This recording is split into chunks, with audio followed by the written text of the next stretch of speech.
Now, I know it's been a minute since you guys have seen this screen on my YouTube channel, have seen me actually play MLB The Show instead of reacting to a trailer, but we're not playing MLB The Show just yet, so hold on a second. This video is going to be designed specifically for newcomers to MLB The Show, all of you Xbox players, as well as anybody that is getting MLB The Show for the first time.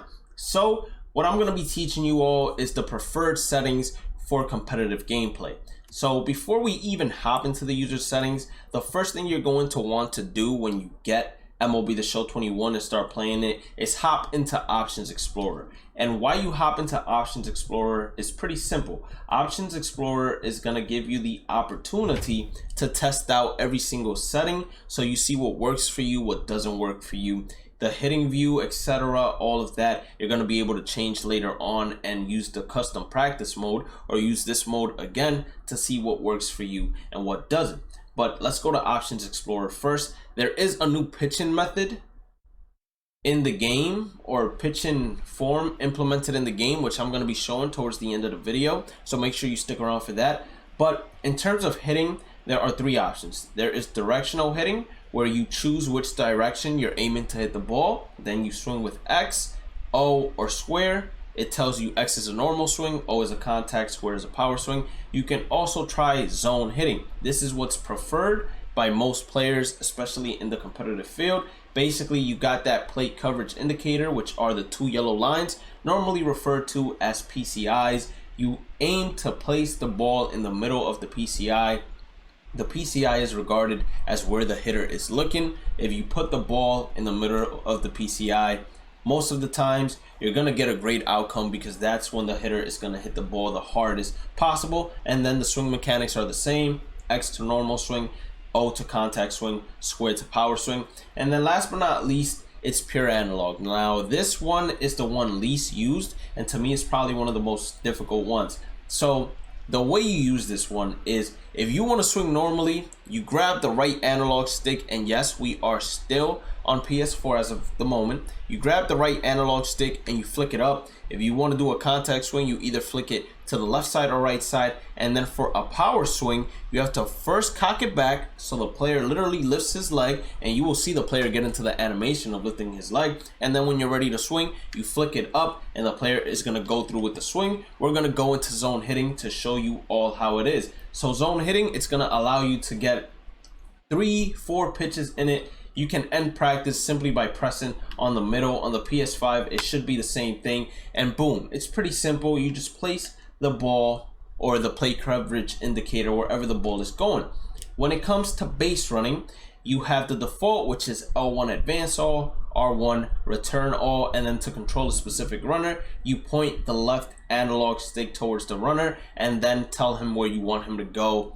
Triangle for second base, square for third base, X for him to go home. Then you have classic, which uses the same advance all, return all, but instead the way that you control a specific runner is by pressing on the buttons in terms of X, circle, triangle, square, and then how to tell him what base to go. Once you press the button, you press on the directional pad and you basically have the downward being home, right first, up second, left third base. And then auto base running, I'm not sure that you can use this online, but if you're playing, let's say Conquest or Showdown, you can turn this on so you don't have to worry about running the bases. I would say the preferred method is default, as that's the one that everyone uses.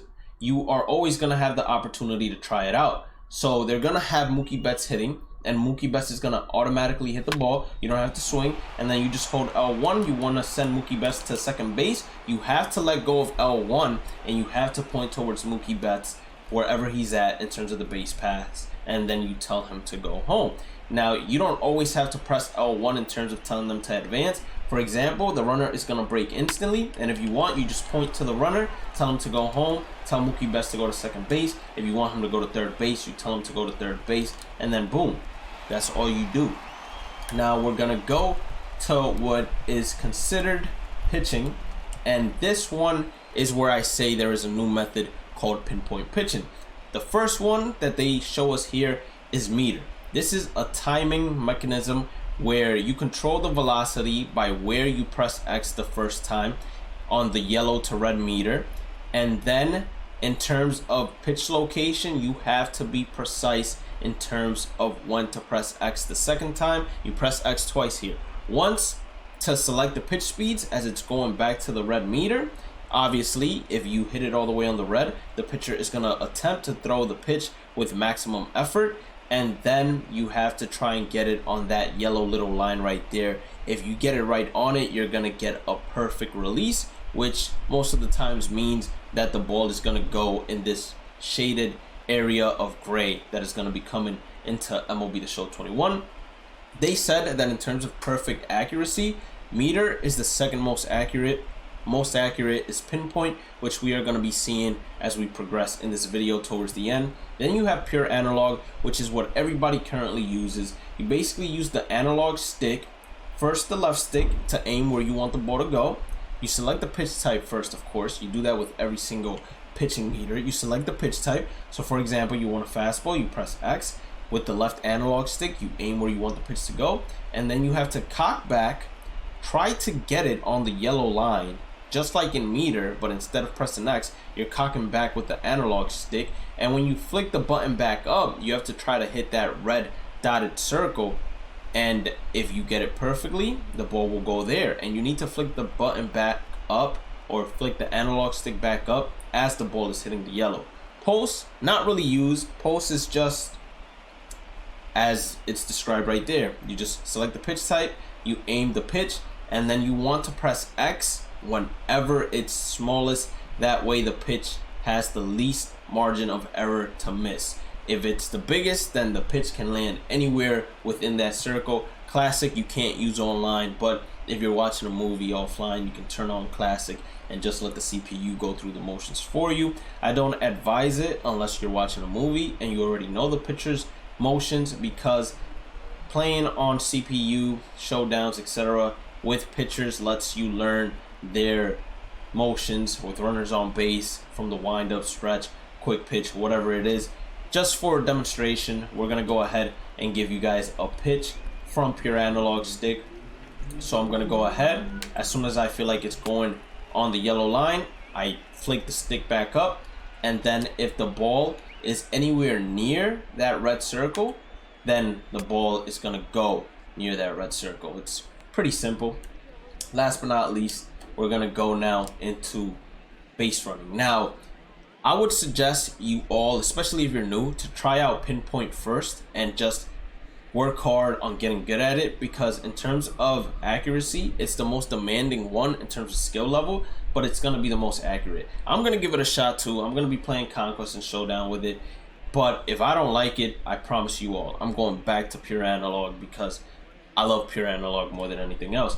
Last but not least, we have throwing. Now, I've never heard of anyone using pure analog, so I can't 100% tell you how it works. Auto throwing, most likely not online, just when you're playing versus the CPU.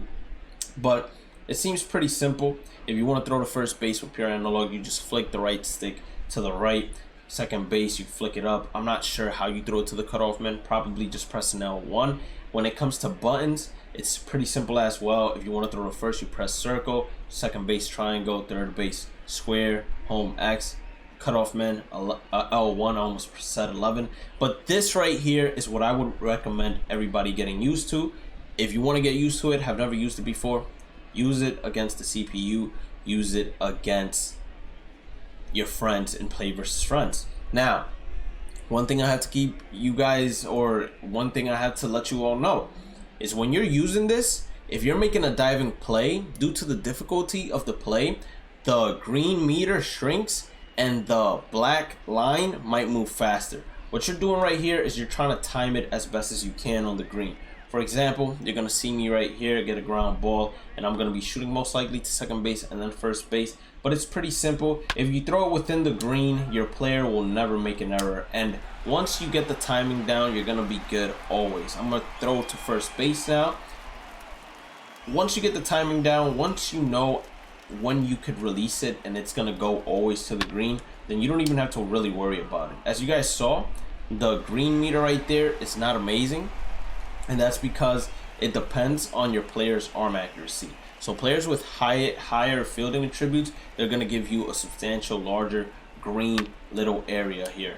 but you don't even have to be in the middle of the green. You could be in the first edge of it or in the last edge of it, and it'll be green. So just work on it. I promise you that is the best way to go ahead and get good in terms of button accuracy. Playing against the CPU and then playing against your friends with it online where you know the games don't count. Now we're gonna exit options, and when it comes to going ahead and hitting, you can do it from right here as well. You can just team select, switch yourself over to the Nationals, and then you can go to options, press gameplay, and then you can go ahead and select what difficulty you want to use, what hitting view. Strike zone is the preferred for competitive gameplay. I suggest you go ahead and give it a shot before giving anything a shot, because if you get used to this, you're going to be good 100% of the times. Then you could go ahead and try to use the different strike zones available and find which one basically suits you best. Players, usually when they go in a slump, they like switching their hitting view just so they could get a different feel for the game, get a different feel for hitting. In play view offense, it just shows you how the ball travels when you hit it on the offensive side. I use high because it shows me the entire field rather than showing me the ball, and I don't want to say none of the runners, but it shows me the ball from a higher point of view, which is perfect for me because I could easily judge whether the ball is going over the outfielder's head or not. I would say to use high in my opinion, but this is up to you more than anything else. You check which one works for you best. And then when we go down a hitting interface, as I said, zone is the best interface. And then when it comes to the play coverage indicator, you're going to want to have it on. You're going to have to go ahead and basically mess around with these. Find what works for you. They have diamonds in the center, which I will show real quick what it means. It just means that there will be little diamonds in the center of your plate coverage indicator / PCI. And you can go ahead, check out what transparency works for you, what fade out, what color, what outer, what inner, what center. And that's all customizable, up to you. You find out what works best for you. If you go to advanced, here, nothing for you to really worry about. So then we're going to go to pitching. I have pure analog. We're going to get into pinpoint in just a second. My pitching view is broadcast. You will see oftentimes a lot of people use strike zone because they like to see from the hitter's point of view how the pitch breaks. You guys are free to experiment and use whatever you want. The advantage with broadcast is you get better timing with the pitcher because you can see when he's about to release the ball. Disadvantage is whenever there are runners on base, you cannot see second base, and they haven't added a window for second base. I don't know why. Now, if you're using strike zone, disadvantage, you can't really see the timing, but if you get it good once, you can form a habit. Advantage, you get to see second base. And then pitch trail on, pitch trail off, classic on, classic off. That's up to you. Everything else, I just leave it as default. When it comes to fielding, button accuracy, throwing meter on, assist, that's going to be there by default. Throwing decision, you want it off. In play view defense, I have it on high as well because it gives me a better view of the ball, lets me know whether I need to dive, whether I need to play it off the wall or not. Throw canceling, this is very important. If you don't want to get finessed on the base pass, trust me, throw on throw canceling. One button dive / jump. I wouldn't recommend this because then you get into a habit of pressing R2 in moments where you want to jump. You start pressing R2 and it actually dives instead of jumping, etc. So diving and jumping is pretty easy. R1 is to jump, R2 is to dive. I'm positive that's the way it goes. But if anything, it's going to have a marker or an indicator in the game coming up where it lets you know. Now, when it comes to auto infield jump reaction, auto infield dive reaction, I just left it on because CPU, sometimes you don't have the reflexes, so I just leave it on. They most likely, or I shouldn't say most likely, but most of the times they do the correct either jump or dive. I've never actually seen them jump, not to my knowledge, but definitely I would leave these two on. I wouldn't really worry about it. Catch position indicator, I don't even know what this means, but oh yes I do. That's when the ball is gonna land, like, so you know which spot it's gonna land on. You're gonna want that on. Defensive shift, you can turn it off. If you want to, you can leave it on if you want to. A lot of people in this community hate the shift. A lot of people don't care about it. I personally don't care, since I just log back on to MLB The Show. It's on auto, but usually most of the times I have it off. But as of right now, I don't really care, so I'm gonna just leave it on auto. And then you do want off the wall ribbon as well. The generals, these don't really matter. I have tutorial tips off because it's annoying when it keeps popping up and you already know how to play the game. If you don't know how to play the game, you might want it on. But besides that, there's really nothing else that I would suggest. Let's get into pinpoint, as that is the final thing we have to do. So now, to finish the video off, I'm just going to show you guys really quickly what pinpoint pitching is. So pinpoint, you grab your controller, and it's similar. It's a mixture almost of meter and pure analog. What you do is you grab your controller, you select the pitch, X, square, circle, whatever pitch you want to throw. Here you have all the pitch types. I'm going to allow it to replay itself. And then it has a certain motion to it. So you have to go ahead and follow the motion with your right analog stick. You know what? Let me better explain it right here.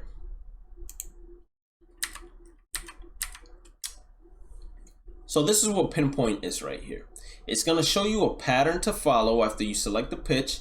You go ahead and locate the pitch with your left analog stick. Once you have located that pitch, you press the pitch and then follow it along with the right analog stick, and then you have to time it at the top and then time it at the bottom. Let me show some gameplay with it, actually.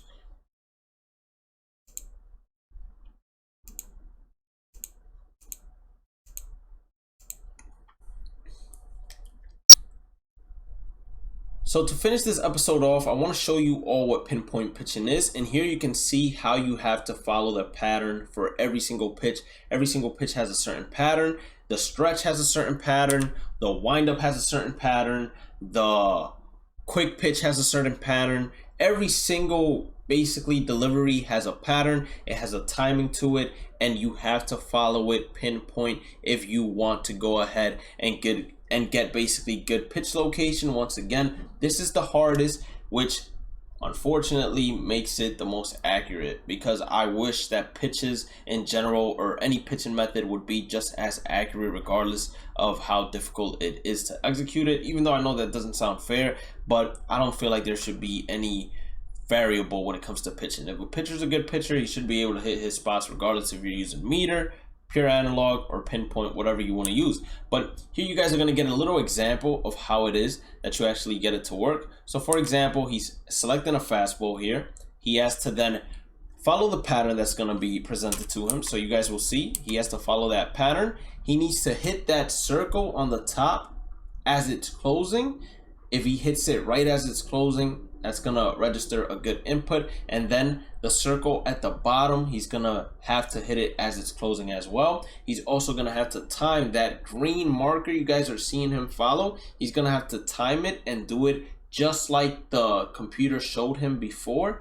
And if he times that correctly, times hitting the circle correctly, and then times hitting the bottom correctly within a certain time frame correctly, he's gonna get a perfect pitch, which is going to most of the times hit exactly where you want it to hit. As for example, you got a perfect pitch right there. And then just to show you guys why I say that this is the most accurate, here we have on Hall of Fame difficulty what a fastball looks like on pure analog in terms of the perfect area of you getting a perfect pitch. You get what a fastball looks like on meter. And then on pinpoint, clearly on pinpoint, it's the most accurate, less margin for error. Meter, greater margin for error. Pure analog, greatest margin for error. But that's basically what pinpoint is. I would like to explain it to you guys more and show you guys gameplay, but unfortunately, we don't have MLB The Show 21 on us, but I did play it in the tech test. And let me tell you, it turned me probably into one of the worst pitchers that I have ever seen touch this game, honest to God. But I'm hoping that with practice against the CPU, showdowns, conquests, I'm able to turn it around. But if you did end up enjoying today's content, make sure you guys go ahead and hit that like button, red subscribe button. Don't forget to follow me on all social medias, which are above me now, thanks to JPro. And also turn on that notification bell. Click on the channel, community tab. I have a reaction channel, and I have Bhlademyst 2.0. Bhlademyst Reacts is my reaction channel. Bhlademyst 2.0 is my variety gaming channel. Make sure you guys go ahead and check those out. Give them a sub, check out the videos. You might like them, you might not, up to you. But at the end of the day, have a blessed day and night. Stay positive, stay safe, stay blessed, and I'll catch you all in the next one. Peace out.